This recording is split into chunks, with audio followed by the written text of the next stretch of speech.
오늘은 민수기서 11장 10절로 17절의 말씀입니다. 하나님의 택하신 종이자 위대한 사역자였던 모세가요, 하나님의 부르심을 받은 이후에 이스라엘 백성 사이에서 하나님과 백성 사이의 중보자 역할들을 충성되이 감당했었습니다. 그러나 그 위대한 사역자인 모세도요, 광야에서 이스라엘을 이끌며 수많은 어려움들로 인해서 드디어 하나님 앞에 나 사역 못하겠습니다 라는 사역 포기 선언을 하는 것이 오늘의 내용입니다. 모세가 처음으로 사역을 포기하겠다고 말한 것은요, 출애굽기 5장 6장에 나오지만 실질적으로 출애굽을 하여서 이스라엘을 광야로 인도하는 사명, 즉 목회자 또 목자로서 역할을 감당하다가 처음으로 포기 선언을 한 것입니다. 그래서 오늘 말씀의 제목이 이 사역자를 낙심하게 하는 것, 또 좌절하게 하는 것에 대한 것입니다. 우리 모세는요, 하나님의 평가로 지상에서 가장 온유한 자라는 평가를 받았던 사람입니다. 또한 80년의 세월을 40년은 광야에서 엄청난 훈련을 받았던 사람입니다. 그런 그도 하나님 앞에 두 손 두 발 다 들게 만들었던 원인이 무엇이었을까를 우리가 함께 오늘 살펴보면서 오늘날에도 이런 사역자들을 낙심케 하고 사역을 포기하게 만드는 일들이 무엇인지를 살펴보기로 합니다. 이 말씀을 통해서 정말 하나님 앞에서 나의 영적 리더들이 어떤 고민과 갈등 속에서 목자의 사명, 영적 아버지의 사명을 감당하고 있는지, 좋은 목자뿐만 아니라 좋은 양이 되는 것도 중요하다는 영적 깨달음을 얻는 은혜의 시간 되시기를 예수님의 이름으로 축원합니다. 오늘 본문의 사건의 전말은 이렇습니다. 이스라엘 백성들은요, 만나, 하늘에서 내리는 양식, 이것의 실증을 느꼈었습니다. 애굽에서 먹던 고기를 그리워하며 불평을 합니다. 하나님은 이들의 불만을 단순히 불평이 아닌 하나님에 대한 불순종과 불신으로 보셨습니다. 이것은 단순한 음식 문제가 아니라 신앙의 문제로 인식하신 것입니다. 모세 역시 이러한 상황에 부담을 느끼며 기뻐하지 않았다라고 성경은 기록하고 있습니다. 어쩌면 지도자로서 백성의 불만을 감당하는 것은 그에게 큰 심리적인 압박이었을 것입니다. 도대체 어떨 때 사역자가 낙심이 되고 사역을 포기하는 마음을 갖게 되는가? 자, 그 첫 번째입니다. 영적 공동체 무리 안에 섞여 있는 잡조, 즉 가라지 때문입니다. 지난번 본문과도 이어지는데요. 11장 4절, 제가 다시 한번 읽어드릴게요. 앞에 있죠. 그들 중에 섞여 사는 다른 인종들이 탐욕을 품으니 이스라엘 자손도 다시 울며 이르되 누가 우리에게 고기를 주어 먹게 하랴. 하나님의 공동체가 통일된 사고, 순수한 혈통을 유지하는 전통적인 집안 같으면 참 좋겠습니다. 그런데 실상 목회 현장에서는 그런 일들이 일어나지 않습니다. 한 밭의 알곡과 가라지가 함께 자랍니다. 마태복음 13장에 보면 주인이 좋은 씨를 제 밭에 뿌렸는데 싹이 나고 이삭이 자라는 것을 보니까 가라지가 섞여 있는 것을 종들이 봅니다. 그래서 종들이 주인에게 말하죠. 가라지를 가서 뽑아버릴까요? 그때 주인이 아주 의외의 대답을 합니다. 마태복음 13장 29절 30절 제가 읽어드리겠습니다. 주인이 이르되 가만두라. 가라지를 뽑다가 곡식까지 뽑을까 염려하노라. 둘 다 추수 때까지 함께 자라게 두라. 추수 때에 내가 추수꾼들에게 말하기를 가라지는 먼저 거두어 불사르게 단으로 묶고 곡식은 모아 내 곡간에 넣으라 하리라. 가라지는요, 원래 알곡들이 먹어야 되는 양분을 빨아먹고 기생을 합니다. 비슷하게 생겼지만 알곡이라는 열매, 즉 결실을 내지 못하는 존재입니다.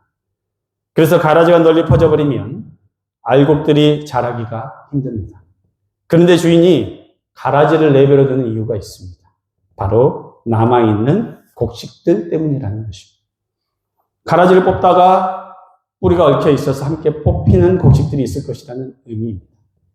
우선 자랄 때까지는 2대, 반드시 추수 때가 이르리니 그때는 먼저 거두어 불사르고 곡식을 모아서 나의 곡간에 넣을 것이라고 말씀하셨습니다. 그런데 이 상황은요, 이성적으로 이해가 가기는 하지만 눈에 빤히 보이는 가라지를 그냥 두는 것은 쉽지 않습니다. 그것이 사람이면, 혹은 교회 공동체 안에 힘을 가진 존재라면 더욱 그렇습니다.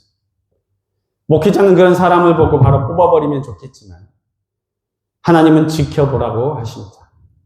같이 있는 알곡 성도들이 힘들어하는 것을 보면서도 하나님은 원수 같은 그를 위해 기도하라고 하십니다. 도리어 축복해 주라고 하십니다. 욕하고 미워하는 그를 위해 무릎 꿇으라고 하십니다. 그래서 목회가 어려운 것입니다. 할 말다 못하고 성질대로 행동하지 못합니다. 그래서 목회자들의 속을 보면 열의 9은 속이 썩어 있습니다. 왜요? 단 한 사람의 곡식이라도 잃어버리기를 원치 않으시는 우리 예수님의 마음, 하나님의 뜻이 목회 현장 가운데 들어있기 때문입니다. 대놓고 당신은 잡족같이 공동체를 힘들게 한 사람이라고 말 못합니다. 스스로 깨달을 수 있도록 말씀으로 권면하고 참아주고 보이지 않게 기도하는 방법밖에 없는 것입니다. 그러나 반드시 기억해야 될 것은요, 이게 바로 예수님의 방법이고 예수님이 친히 본을 보이신 목회의 길이라는 사실입니다. 가라지들은요, 하나님 때에 하나님의 방법으로 정리가 될 것입니다. 이것을 믿으며 끝까지 인내하지 못하면 사역자들은 절망하고 자기 사역을 포기하게 되는 것입니다. 영적 리더들에게 이런 목회적 고뇌와 어려움이 있다는 것을 성도님들도 잘 기억하셔서 스스로가 내가 잡족과 같이 공동체를 힘들게 하고 부정적으로 만드는 사람이 아닌지를 돌아보셔서 하나님의 참 선민과 같은 아름다운 성도들이 되시기를 예수님의 이름으로 축원합니다. 두 번째는요, 아무리 가르쳐도 변하지 않는 양들을 바라볼 때 사역자들은 절망을 합니다. 오늘 본문 10절입니다. 같이 한번 읽어볼까요? 민수기서 11장 10절입니다. 시작! 백성의 온 종족들이 각기 자기 장막문에서 우는 것을 모세가 들으니라. 이러므로 여호와의 진노가 심히 크고 모세도 크게 기뻐하지 아니하며. 지금 모세는요, 백성들이 각자 자기 장막문에서 우는 것을 듣습니다. 온 종족들이 울었다고 하니 교회 공동체 안에 큰 성탄, 큰 영적인 디프레스가 와버린 것입니다. 교회 공동체 안에 영적인 침체가 찾아오면 그 상황을 반전시키고 영적으로 회복시키는 일은 참 어려운 일입니다. 지금 백성들이 우는 소리로 인해서 하나님도 진노하시고 모세도 기뻐하지 않았다고 기록하고 있습니다. 민수기 21장은 이스라엘이 출애굽한 지 약 1년 2개월 정도가 지난 시점입니다. 그간 행적들을 보면요, 이스라엘은요, 애굽에서 하나님이 10가지 기적을 행하시면서 자기들을 데리고 나온 걸 다 목도했었습니다. 그리고 홍해도 마른 땅처럼 건넜습니다. 하나님께서 그들을 모든 대중 눈앞에서 물리치시는 것들을 다 봤어요.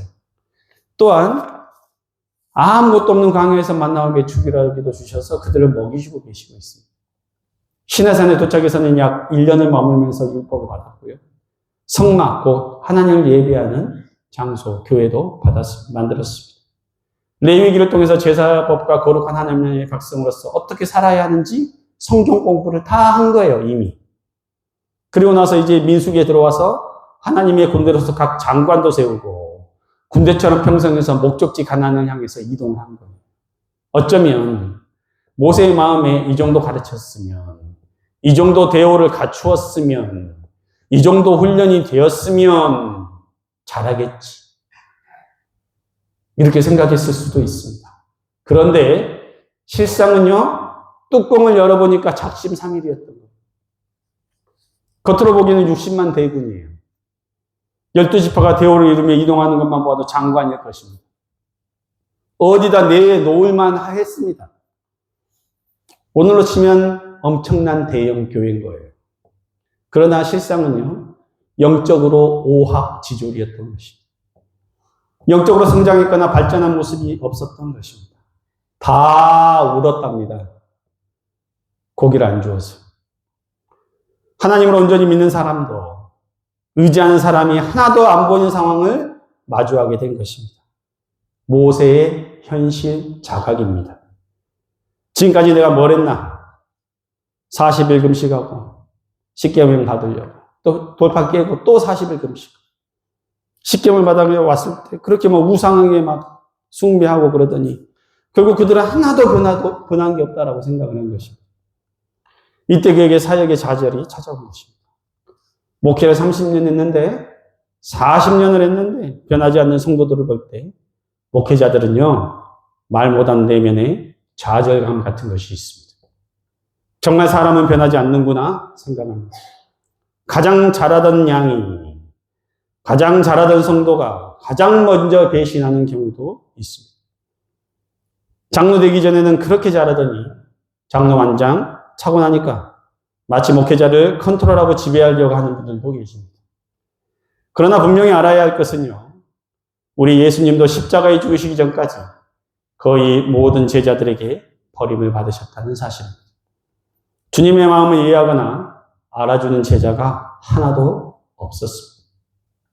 주님은요, 십자가 죽으심을 향해 갈 때 누가 주의 좌편에 우편에 앉을까 고민하던 사람입니다.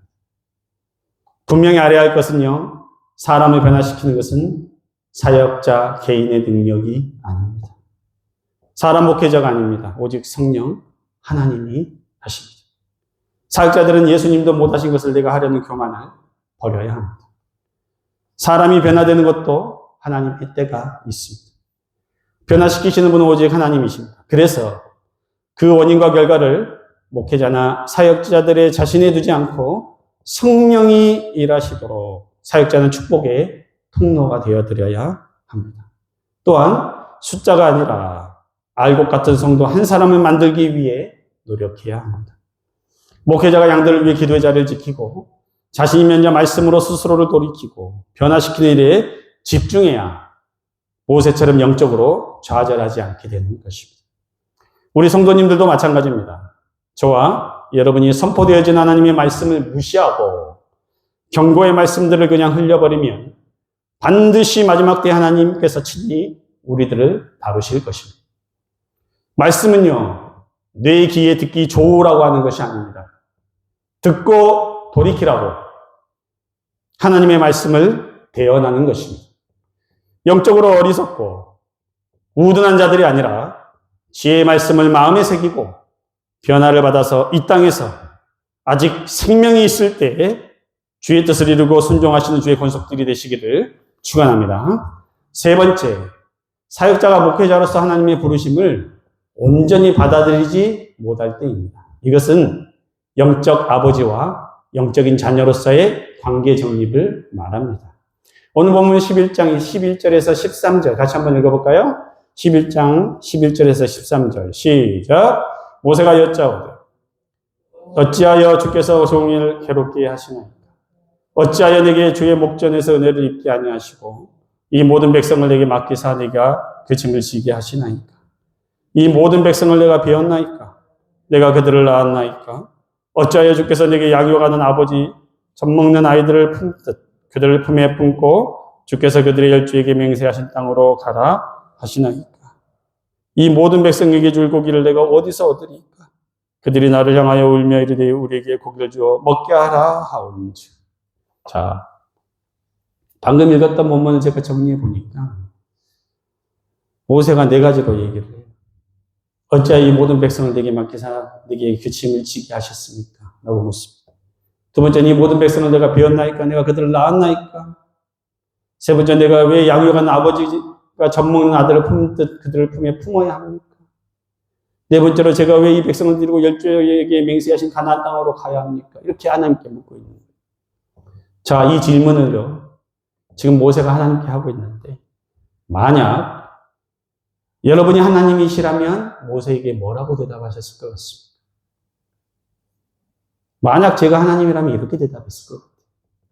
첫 번째, 어찌하여 이 모든 백성을 내게 맡기사 내게 이 짐을 지게 하시나이까? 이렇게 물어봤을 때 하나님 이렇게 대답하셨을 것 같아요. 네가 젊었을 때 이거를 위해 기도하지 않았습니다.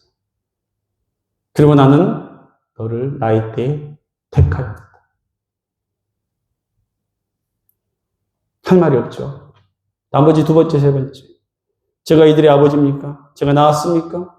왜 이들을 포함해야 합니까? 이렇게 물었어요. 이렇게 물으면 하나님이 아마도 이렇게 대답하셨을 것 같습니다. 맞아.